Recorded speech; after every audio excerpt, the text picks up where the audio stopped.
तो जय श्री कृष्णा, जय श्री राम, जय श्री राधे राधे, जय श्री महाकाल। श्री राम के चरित्र का दूसरा भाग श्रवण कीजिए। आधार है श्रीमद् भागवत महापुराण। जब राक्षस राज रावण ने देखा कि मेरी सेना का तो नाश हुआ जा रहा है, तब वह क्रोध में भरकर पुष्पक विमान पर आरूढ़ हो भगवान श्री राम के सामने आया।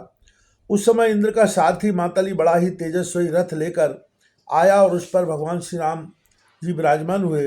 रावण अपने तीखे बाणों से उन पर प्रहार करने लगा।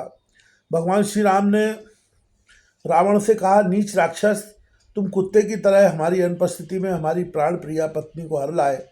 तुमने दुष्टता की हद कर दी। तुम्हारे जैसा निर्लज्ज तथा निंदनीय और कौन होगा।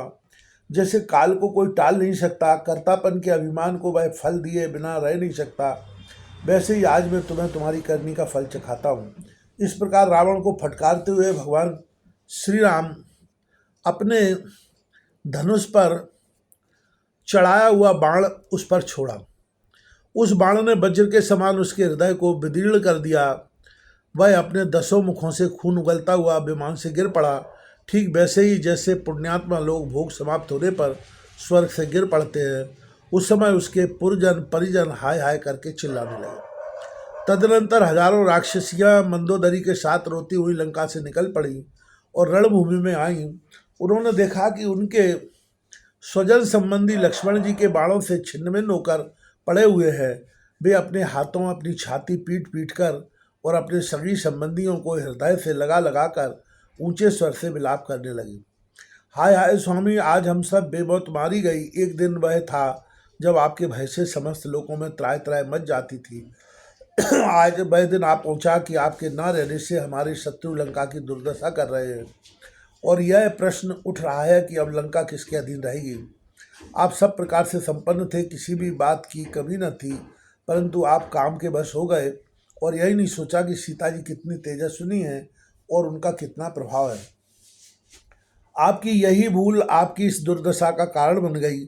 कभी आपके कामों से हम सब और समस्त राक्षस वंश आनंदित होता था और आज हम सब तथा यह सारी लंका नगरी विधवा हो गई।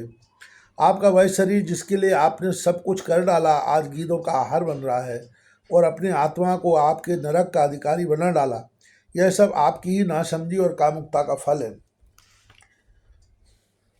श्री सुखदेव जी कहते हैं, परीक्षित, कौशलाधीश भगवान श्री रामचंद्र जी की आज्ञा से विभीषण ने अपने स्वजन संबंधियों का पितृयज्ञ की विधि से शास्त्र के अनुसार अंत्येष्टि क्रिया की। इसके बाद भगवान श्री राम ने अशोक वाटिका के आश्रम में अशोक वृक्ष के नीचे बैठी हुई सीता जी को देखा। सद्गुरुदेव भगवान की